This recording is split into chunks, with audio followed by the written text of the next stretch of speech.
শুভ দুপুর সবাইকে। আশা করি সবাই ভালো আছো আর আমিও ভালো আছি। আর ছোট্ট একটা মিনি ব্লগ নিয়ে হাজির হয়ে গেলাম। সবাই কেমন আছো জানাবে। আর দেখো দুপুরবেলা এসেছি আমি পুঁই মিচুরি তুলতে, বান্ধবীর জন্য পুঁই মিচুরি নিচ্ছি, বিকেলে হাঁটতে যাব।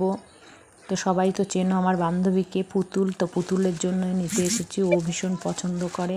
অনেক মিচুরি হয়েছে জানো তো, একা খেয়ে পারে না, তাই সকালবেলা এক দিদিকে দিয়েছি, এখন আবার পুতুলের জন্য তুলে নিচ্ছি। এত তো খেতে পারবো না, আর যেহেতু আমার ছেলে খেতে পছন্দ করে না সেহেতু আমার বেশি রান্না করা হয় না। তোমাদের দাদাভাই যখন বাড়ি ছিল তখন আমি খেয়েছি 2-3 দিন রান্না করে, কিন্তু খাওয়ার মানুষটা যখন চলে গেছে আমার আর খাওয়া হয় না, একা একা রান্না করতে ইচ্ছে করে না। যাই হোক, তো দেখো আমাদের পুঁই মিচুরিগুলো, এবার পুঁই শাকগুলো ভালো হয়নি, একটু সরু সরুই হয়েছে, কিন্তু খেতে দারুণ লাগে। দেখো কিভাবে ফটাফট কেটে নিচ্ছি, বড় বড় করে ডগা নেব তাই একটু মাঝে মাঝে কেটে নিচ্ছি, একটু ছোট ছোট করে নিচ্ছি, আর এক ক্যারি ব্যাগ ভরে নিয়ে যাব।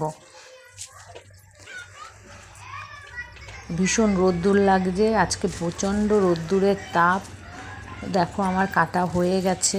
সবাই ভালো থেকো, সুস্থ থেকো। দেখিয়ে দিলাম তোমাদেরকেও। টাটা।